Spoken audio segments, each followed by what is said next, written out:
और आपकी उपयोगिता है, इसीलिए आप जीवित हैं। किसी के मेहरबानी की आपको ज़रूरत नहीं है। अगर आप ये सोचते हैं कि सरकार की हमको ज़रूरत है, आम जनता की ज़रूरत है, किसी की ज़रूरत नहीं है। क्यों? क्योंकि आप उपयोगी हैं, तभी तो इलाज कर रहे हैं ना। और आप अच्छा इलाज करना जानते हैं, इसीलिए लोग आपके पास आते हैं। एक बात जान लीजिए, समाज जो होता है वो बहुत ही निरसंस होता है। समाज में अगर आपको लगता है उसको कि आप ठीक काम नहीं कर सकते हैं, आपके पास वो कभी नहीं आएगा। अगर आपके पास पेशेंट आते हैं, आपसे इलाज कराते हैं, इसका मतलब है कि आप अच्छा इलाज करते हैं और आप एक अच्छे चिकित्सक हैं। इसीलिए अपने लिए एक बार ताली मारिए। देखिए, सर ने जो कहा कि जनजीवन कल्याण संघ में कई धाराएं बट गई हैं, उस धाराओं को जो है हम लोग को एक करने की जरूरत है। एकदम स्वाभाविक बात है। जनजीवन कल्याण संघ में धाराएं बटनी है, ये कोई नई बात नहीं है। जब भी कोई संगठन बनता है तो लोगों की निजी महत्वाकांक्षा और अपनी उम्मीदें इतना ज्यादा बढ़ जाता है कि लोग उससे अलग हो जाना चाहते हैं।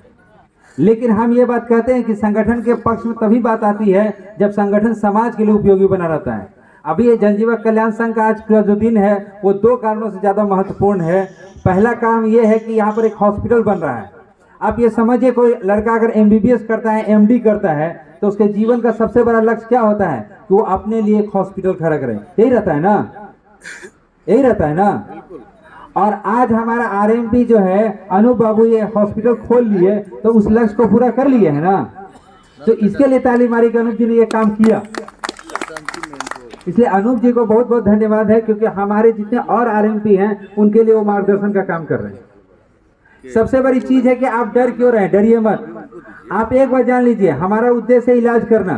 तो हम लोग को आज के डेट में एक चीज समझना चाहिए कि जितने भी प्राइवेट हॉस्पिटल चल रहे हैं उनके सामने एक समस्या है कि उनको पेशेंट नहीं मिलता है। कितने हॉस्पिटल पटना और दूसरे शहरों में जो है घाटे में चल रहे हैं। हम लोग क्या कर रहे हैं, जनजीवन कल्याण संघ आप लोग को प्रशिक्षण देंगे ताकि आप अच्छा प्रैक्टिस कर सकें।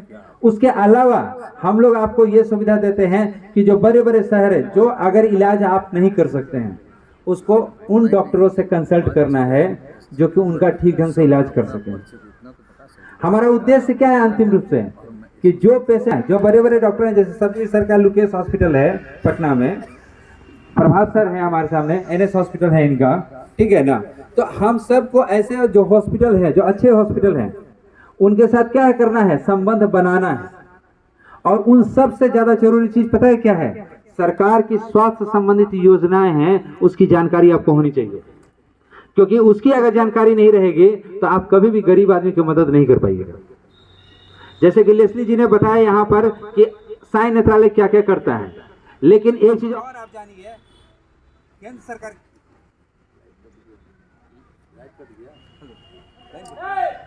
लाइट कट गया। हम कोशिश करेंगे कि आप लोग तक आवाज पहुंच जाए, ठीक है ना। देखिए, सरकार की जो योजना है उसकी जानकारी आपको होनी चाहिए। अगर नहीं रहेगा तो आप कभी भी गरीब आदमी की मदद नहीं कर पाएंगे। क्या कोई भी आदमी का व्यक्तिगत प्रयास उतना बड़ा नहीं हो सकता है जितना सरकार का, क्योंकि बिहार सरकार का बजट 2,80,000 करोड़ का है। उतना पैसा तो हमारे पास नहीं ना है।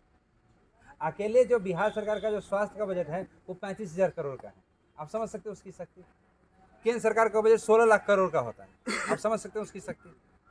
तो हम आपको बताना चाहते हैं कि जो केंद्र सरकार की योजना है, जैसे आयुष्मान कार्ड है, जिसमें गरीब आदमी के लिए 5 लाख की सुविधा है ना। फिर उसके बाद बिहार सरकार की योजना है सीएम रिलीफ फंड, जिसमें यह निश्चित नहीं किया गया कि कितना पैसा खर्च किया जाएगा। अगर एक पेशेंट को 15 लाख का भी जरूरत पड़ेगा तो बिहार सरकार देगी। और ये हमारे आरएमपी को जानना बहुत ज़रूरी है। अगर हमारे आरएमपी ये नहीं जानेंगे तो वो कैसे मदद कर पाएंगे। हम लोग को समस्या ये आती है कि हम लोग जो है ना, पेशेंट से हमको पैसा नहीं कमाना है। सरकार की बहुत सी योजनाएं हैं, उसकी जानकारी देके पेशेंट को लाभ देना।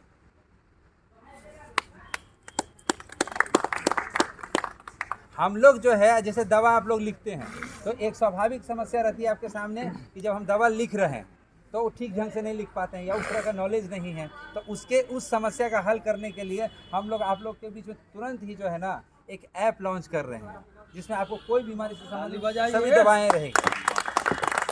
और उस दवा को आप आसानी से देख सकते हैं और उसको प्रिंट करके दे सकते हैं। यानी कि आपको बहुत कम जानकारी है तब भी आसानी से आप दवा ढूंढ सकते हैं और हम अच्छे ढंग से उसका इलाज कर सकते हैं। अभी डॉक्टर प्रभात सर ने हम लोगों को एक सहायता की है कि हम लोग जनजीवन कल्याण संघ का एक एम्बुलेंस शुरू कर रहे हैं, जो कि कुछ ही देर में यहाँ पर आ रहा है। हम लोग का टारगेट है कि पूरे बिहार में हर जिले में, हर प्रखंड में और हर पंचायत में जनजीवन कल्याण संघ का एम्बुलेंस रहेगा। और यह एम्बुलेंस क्या करेगा कि अगर हम इलाज कर सकते हैं पेशेंट का तो ठीक है, अगर नहीं कर सकते हैं तो उस एम्बुलेंस में बैठा के उस हॉस्पिटल तक पहुंचा देना जहां पर उसका इलाज ठीक ढंग से हो सके, सुरक्षित हो सके। हम लोग वो काम करेंगे ना कि बिहार सरकार खुद आकर हमारे पास आएगी और आकर ये कहेगी कि आप लोग को हम सम्मानित करते हैं और अपनी स्वास्थ्य सेवाओं में जगह देते हैं। और उसके लिए ज़रूरी है हम लोग को मिल के काम करने की। अगर आप ये सोचते हैं कि भीख मांगने से कुछ होगा तो नहीं होगा। आप मंदिर जाते हैं, सभी लोग जाते हैं, आपको वहाँ पर दो तरह के लोग मिलते हैं। एक मंदिर में पुजारी भी है और एक मंदिर में भिखारी भी है। किसको आप ज़्यादा पैसे देते हैं? किसको आप पैर छूते हैं? किसको छूते हैं? पुजारी को। लेकिन आप भिखारी को तो उतने पैसे नहीं देते हैं। क्यों? क्योंकि आपको लगता है कि भिखारी क्या है, इसको दे चाहे नहीं दे। आपको पुजारी बनना है, समाज के लिए उपयोगी बनना है, आपको दया करनी है। वो चरित्र आपको अपनाना पड़ेगा कि हमारे बिना तुम्हारा काम नहीं चल सकता, हम तुम्हारे नेता हैं। आप एक बार जान लीजिए, आपकी संख्या जितनी बड़ी है, पूरे बिहार में 6 लाख आरएमपी है। आप इतना समझिए, तो आप एक बिहार के, भारत के नागरिक भी हैं।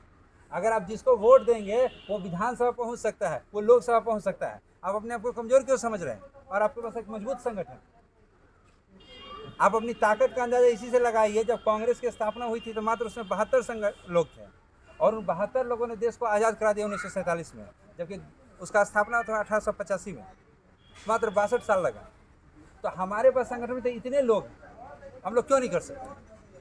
हम लोग को समझने की ज़रूरत है कि उसको करना कैसे। आप एक बार जान लीजिए कि जो बड़े बड़े ब्रांड के दवाएं हैं उनके साथ भी हम लोग समझौता कर रहे हैं, हम उन लोगों के साथ बातचीत कर रहे हैं ताकि हम अपने